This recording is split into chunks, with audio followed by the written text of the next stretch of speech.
I know what you're thinking, and I can't say that I blame you for thinking the way you do.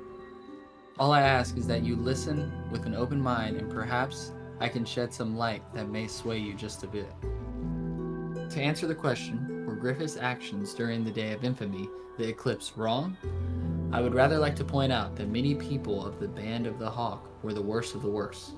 They were mass murderers and looters, and they did some pillaging. I didn't say they're all very bad people, but they all were migrants. In my opinion, there are some very fine people on both sides. Anyways, let's look at the effects of Cock and ball torture. young men who have been castrated experience confusion, bouts of aggression and depression, and a warped self-image. Who do we know showed clear examples of these symptoms? We saw it when he initially tried to go after Casca, and again when he saved Guts from falling, and even stops himself from killing Guts and Casca when they're taken by Skull Knight.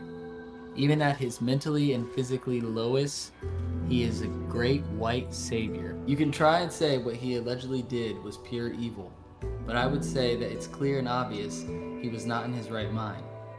The Band of Hawk wheeled him out there, and they asked him questions, and then sent him back into the basement, alone. He couldn't put two sentences together.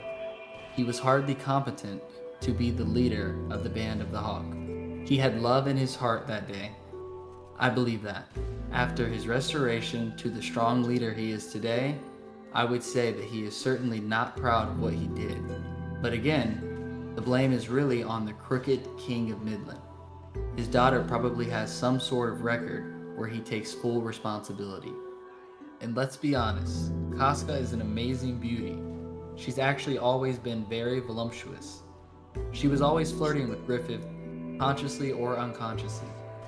That's to be expected. A sexual dynamic is always present between people, unless you are asexual. Let's get to the point though. We're here to talk about Cock and ball torture. As we all know, Griffith underwent months of humiliation and torture, much of the likes we've never seen before. Unwarranted and illegal torture, I might add, designated by the crooked King of Midland. He was very ugly. He had Griffith beaten and maimed from head to toe. And for what? The king's daughter was very beautiful. Did he expect for nobody to try and court her? Now nobody will even look at her. Apparently, these Midland journalists try to say it's not okay to court a woman, even if she comes to say hello with her you-know-what to a star, which Griffith was, I should say, a young white male man star, one of the very best, before he was disenfranchised by that king. With all that being said, we can come to the conclusion that the vicious attack on Griffith's masculinity inevitably caused his mental decline, and ultimately his insurrection against the Band of the Hawk on the day of the eclipse. He was left stuck in a pit of loneliness, confusion, and emptiness. There shouldn't be any surprise that he fought back and drained the swamp. Thank you for your attention to this matter.